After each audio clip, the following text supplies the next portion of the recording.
So, hello students, welcome to M Square Maths Mantra. So, basically, it's our lecture 19 of our course Number Theory, in which I am providing you proper notes, question practice, so that you can score good in IIT exam, CSIR NET, GATE, and other competitive exams.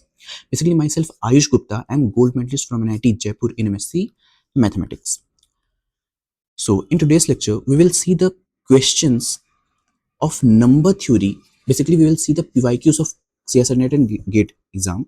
And अगर आपको मैं बताऊं तो lecture number 18 तक मैंने number theory को complete कर दिया है. Means it is the complete theory in the playlist of number theory.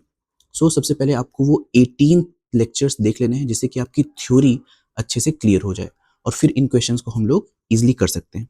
Okay, so let's see the question number 1. इसमें हमसे कह रहा है कि हमारे पास एक सेट S है जिसमें ऐसे x आते हैं belongs to integer such that कि इनकी GCD 0 के साथ एग्जिस्ट करती है. विच मीन्स अगर हम इसको सॉल्व करें, ओके, तो हमारे पास क्या गिवन है?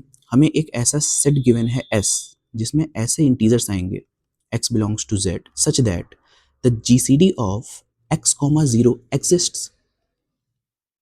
यानी कि अगर मैं यहाँ पे देखूं तो GCD ऑफ x, 0 कब कब एग्जिस्ट करेगा, यानी कि x की कौन कौन सी वैल्यूज मैं यहाँ पे रख सकता हूँ ताकि ये वैल्यू एग्जिस्ट हो जाए.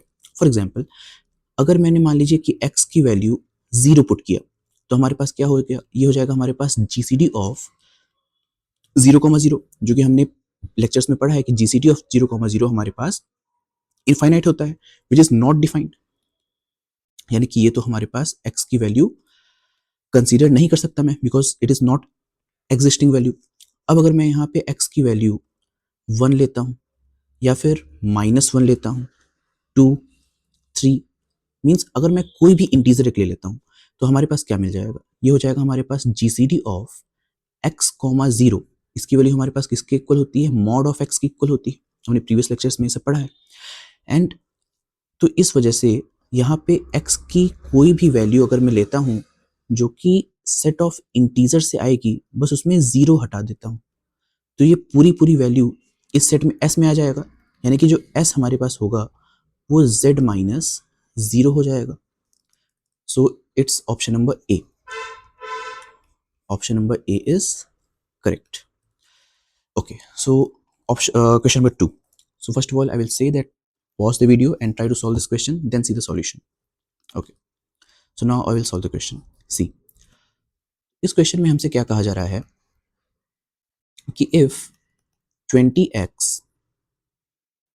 plus 5y is equals to 15, ये हमारे पास एक लीनियर इक्वेशन गिवन है और हमें यहाँ पे x, y की वैल्यू निकालनी है, मींस इसके सॉल्यूशंस फाइंड करने हैं. तो अगर हम यहाँ पे देखें तो हमने लीनियर इक्वेशंस के लिए पढ़ा है कि अगर GCD ऑफ 20,5 डिवाइड करता है 15 को, then we can say that solution exist. चलिए चेक करते हैं इसको. सो GCD ऑफ 20,5 हमारे पास हो जाएगा 5 and 5 divides 15. So yes, it is true, which implies that hence solution exist. यहाँ पे सॉल्यूशन तो एग्जिस्ट करेगा. तो अब सॉल्यूशन को कैसे निकालते हैं? तो अगर हम यहाँ पे देखें तो A की वैल्यू हमारे पास है 20 एंड B की वैल्यू ये है 5. So we can write here that A is equals to BQ plus R by Euclid's algorithm. तो यहाँ से मैं लिख सकता हूँ 20 is equals to 5 multiplied by 4 plus 0, जो कि यहाँ पे हमें फर्स्ट स्टेप में ही नॉन जीरो रिमाइंडर मिल गया है. तो ऐसे क्वेश्चंस को हम लोग कैसे सॉल्व करते थे? हम लोग यहाँ पे B को ऐड करते हैं और B को सब्सट्रैक्ट करते हैं. So we can write here that 20 is equals to 5 into 4 plus 5 minus 5. So from here, if I see, then we can write 20 is equals to, अब यहाँ पे मैंने अगर देखूँ तो 5 कॉमन लिया, so it becomes 4 minus 1 and plus 5 as it is. तो ये हमारे पास हो जाएगा यहाँ से 5 is equals to 20 into 1 minus 5 multiplied by minus 3. ये हो जाएगा हमारे पास. तो अगर हम यहाँ पे देखें तो हमने क्योंकि ये पढ़ा है कि जब हमें नॉन जीरो रिमाइंडर मिलता है, for example A is equals to BQ plus R, ये सब चीज़ें मैं प्रीवियस लेक्चर्स में बता चुका हूँ आप लोगों को। So GCD of A comma B हमारे पास क्या होता है, हम इसको लिख सकते हैं ए एक्स प्लस बी वाई के फॉर्म में। तो सिमिलरली अगर मैं यहाँ देखूँ तो हमारे पास जो जीसीडी ऑफ 20,5 आया था इट इज़ बेसिकली 19।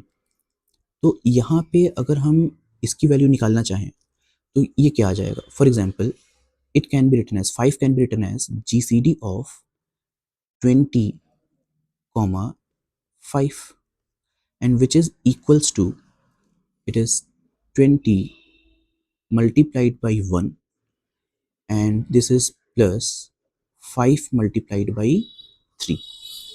तो अगर हम यहाँ पे देखें तो a की वैल्यू हमने 20 लिया था, सो फ्रॉम हियर इसे हमें इक्वेट कर सकता हूँ x के साथ, यानी कि x की वैल्यू 1 दी जा रही है, और अगर मैं इसे इक्वेट करूं तो यहाँ पे y की वैल्यू हमें 3 दी जा रही है, यानी कि जो हमारे पास x, y बन के आएगा this becomes 1,3। Clear? So similarly इस तरह से हम ऐसे क्वेश्चंस को इजीली सॉल्व कर सकते हैं। ओके,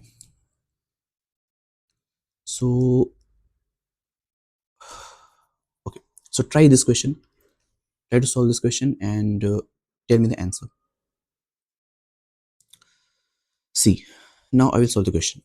देखिए हमारे पास यहाँ पे क्या गिवन है, हमें गिवन है कि in which of the following linear congruences solution exist. हमें बताना है कि कौन से लीनियर कॉन्ग्रुएंस का सॉल्यूशन एग्जिस्ट करेगा और कौन से का नहीं करेगा। तो अगर हम देखें तो हमने जो पढ़ा था थ्योरी में that A X is congruent to B with modulo N का सॉल्यूशन कब एग्जिस्ट करेगा, इसका सॉल्यूशन सिर्फ और सिर्फ तभी एग्जिस्ट करता है जब GCD of A comma N divides B.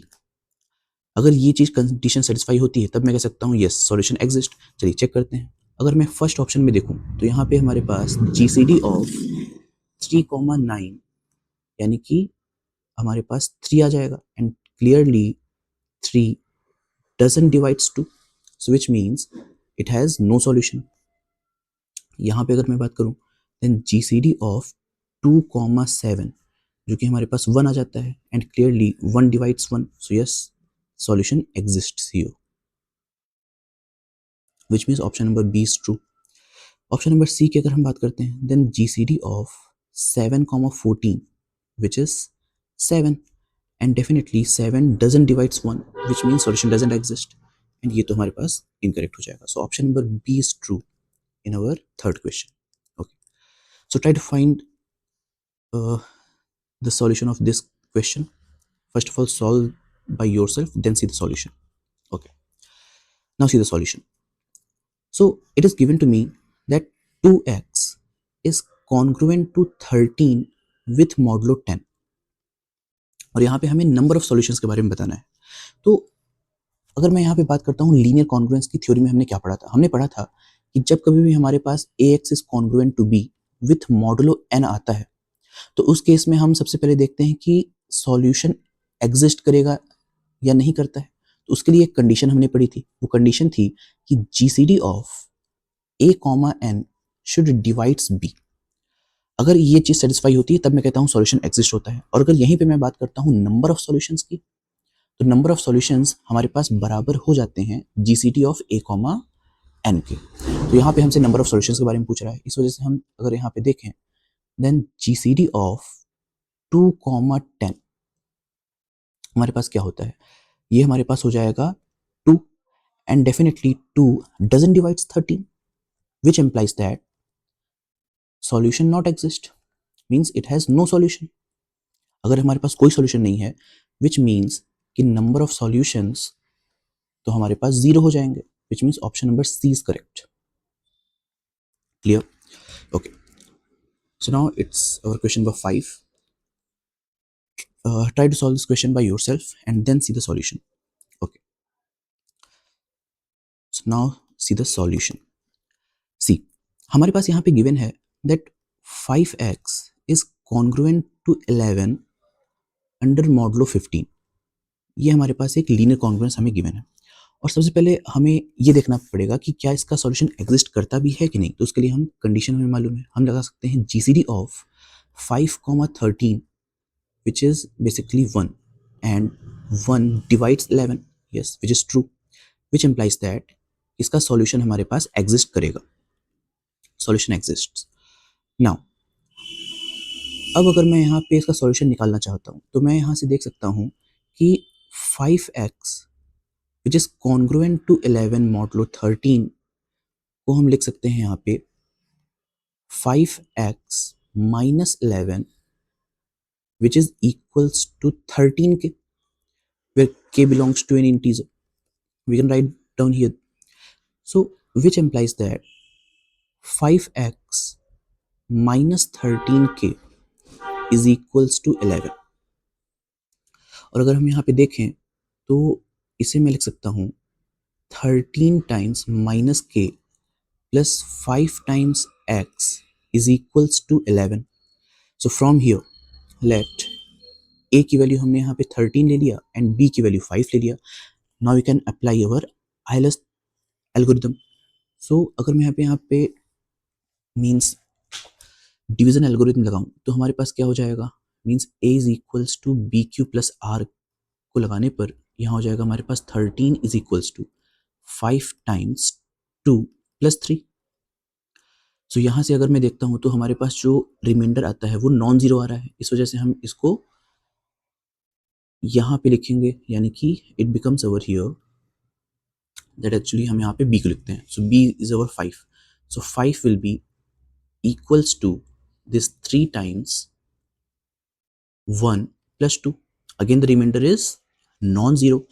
Then we can write down 3 here, which is 3 is equals to 2 times 1 plus 1. Again the remainder is non-zero. So we can write down 2 is equals to 1 times 2 plus 0. Now we will get the 0 here. So the non-zero remainder is 1. तो अब जो हमारे पास non zero reminder बचा है हम उसको लेकर के आगे बढ़ते हैं. मींस नॉन जीरो रिमाइंडर जैसे कि हमारे पास 1 है तो मैं 1 को लेकर के यहाँ बढ़ूंगा. तो 1 इज इक्वल्स टू हमारे पास क्या गिवन है, it is 3 multiplied by 1 minus 2 multiplied by 1. ये मैंने कैसे लिख दिया, मैंने इस इक्वेशन का यूज करके अपने नॉन जीरो रिमाइंडर को यहाँ पे लिखा है. अब मैंने नॉन जीरो को ही क्यों लिखा, क्योंकि हमें मालूम है कि जो नॉन जीरो रिमाइंडर होता है वो जीसीडी ऑफ a, b के बराबर होता है और इसका हम लोग यूज करने वाले हैं यहाँ पे. और ऐसे क्वेश्चंस को मैं पहले भी करा चुका हूँ. तो ये हमारे पास क्या हो जाएगा, 1 इज इक्वल टू दिस. अब यहाँ पे ध्यान दीजिए, जो हमारे पास 2 है ये भी हमारे पास नॉन जीरो रिमाइंडर था, तो हम लोग इसकी वैल्यू उठा करके यहाँ पे रख देंगे इस 2 में. तो देखिए हमें यहाँ से क्या मिल जाएगा. So now we get 1 is equals to it is 3 multiplied by 1 minus 2, और 2 की वैल्यू हम यहाँ पे रख सकते हैं, it is 5 multiplied by 1 minus 3 multiplied by 1. So it becomes, और multiplied by 1 था ही हमारे पास, so it becomes here 1 is equals to 3 multiplied by 1, 5 multiplied by 1 minus minus plus 3 multiplied by 1. So from here it becomes 3 को अगर मैं यहाँ पे देखूँ so it becomes 3 multiplied by 2 minus 5 multiplied by 1. अब अगर हम यहाँ देखते हैं तो हमारे पास नेक्स्ट जो हमारे पास नॉन जीरो रिमाइंडर आया था वो 3 था. So now we will use 3 here. So it becomes 1 is equals to 13 multiplied by 1 minus 5 multiplied by 2 whole is multiplied by 2 minus 5 into 1. So 1 can be written as 13 multiplied by 2 minus 5 multiplied by 4 minus 5 multiplied by 1. So 1 is equals to 13 multiplied by 2 minus 5 multiplied by 5 here. Now see, तो अब अगर मैं यहाँ पे देखूँ तो हमने a और b क्या कंसीडर किया था. जो हमने a कंसीडर किया था वो था 13 और b कंसीडर किया था वो था 5. तो यहाँ पे अगर मैं देखता हूँ तो 13 हो गया मेरे पास a, और a के साथ हमारे पास आता है k की वैल्यू और 5 के साथ आता है x की वैल्यू, और मुझे x की वैल्यू चाहिए. तो यहाँ पे अगर मैं देखूँ तो इसे मैं लिख सकता हूँ that 1 is equals to 13 into 2 plus 5 into minus 5, यानी कि x की वैल्यू हमारे पास यहाँ से आ जाएगी x is equals to minus 5 by comparing the above equation. So this will be our solution here. And यहाँ से इस वैल्यू को मैं लिख सकता हूँ, इट इज बेसिकली माइनस के की वैल्यू 2 आ जाएगी. So it is k is equals to -2. Let's suppose अगर हमसे k की वैल्यू पूछता है, so it is -2, and x की वैल्यू पूछता है, then it is -5. Now see the solution. Yes, option number A is correct. Okay, clear. So हमारे number theory का जो कोर्स था वो अब यहाँ पे कंप्लीट हो चुका है. So now what I will do here कि मैं अब इस नंबर थ्योरी के जितने भी पीवाईक्यूज हैं of CSIR net, gate, IIT-JAM, या फिर जो भी मुझे क्वेश्चंस मिलते हैं पीवाईक्यूज जो कि एग्जाम में पूछे गए हैं, मैं उन सब क्वेश्चंस को डिस्कस करूंगा. And then we will start our new courses, like we are going to start group theory, then we are going to start basically field theory,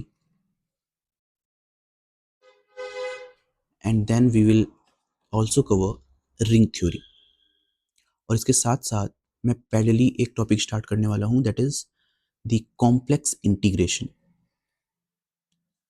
complex integration मैं एक चैप्टर इसका भी अभी मोस्ट प्रोबेबली 2 दिनों में एक chapter इसका भी मैं स्टार्ट करूंगा.